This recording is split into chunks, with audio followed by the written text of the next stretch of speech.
There's a question most women never think to ask. Not how do I make him like me or how do I keep his attention?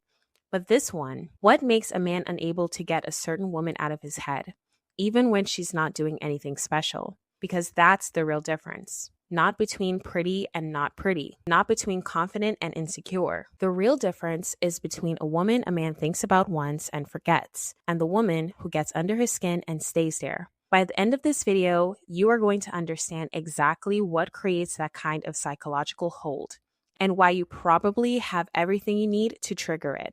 If you appreciate this type of content, gently tap that like button. Let's get into it.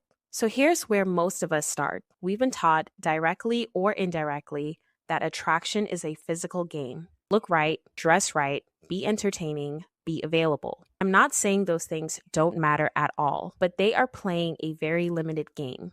They open one door, and that door leads to a man thinking, I want her, in a very temporary, surface level way. What we're talking about today is a completely different door.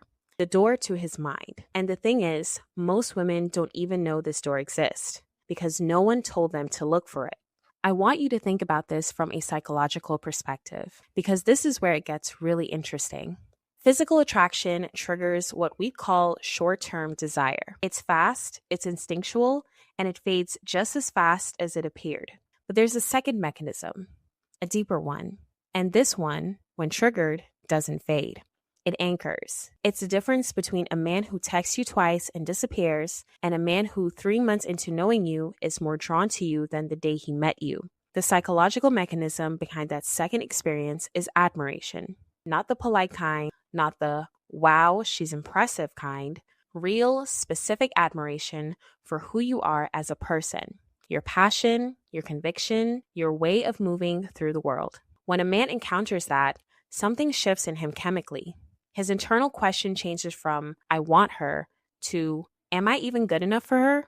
And that shift is everything. Because now he's not just attracted to you, he's invested. He's thinking about when you're not here. He's wondering if he measures up. That is the beginning of what people casually call obsession. But what is really a deep psychological imprint? Now here's where I have to get honest with you. Because this is the part that trips most women up. If admiration is this powerful, why are we taught to do the exact opposite? Why have generations of women been told, don't be too smart, don't be too successful, don't shine too bright, or you'll scare men away?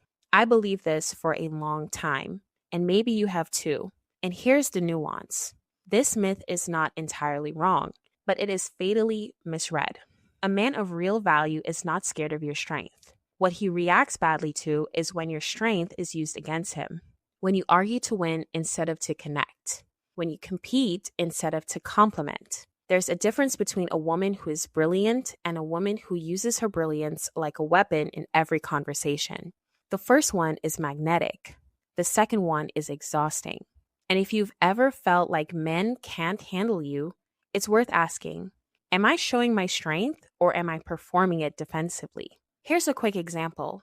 Think about two women, both successful, both intelligent. The first one goes into every interaction trying to prove her worth, matching achievements, correcting opinions, making sure he knows she doesn't need him.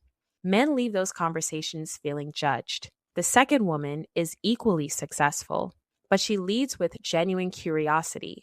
She talks about her work with passion, not as a report card. She asks real questions. She listens. Men don't leave her conversations feeling drained. They leave feeling more alive.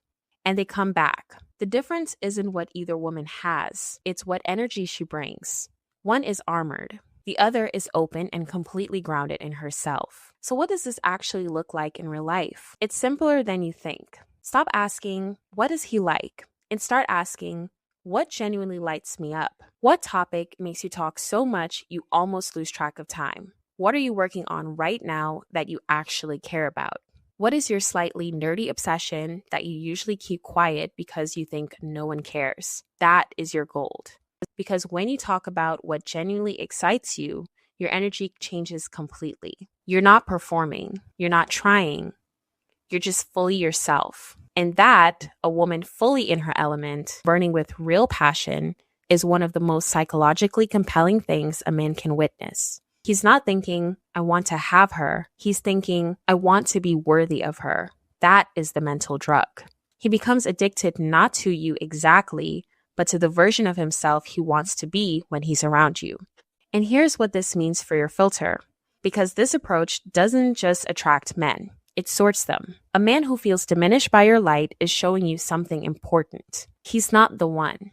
A man of real value sees your fire and wants to bring his own wood to keep it going. So every man who walks away because you're too much is not a loss. He just saved you months of making yourself smaller for the wrong person. Your work is not to become more attractive.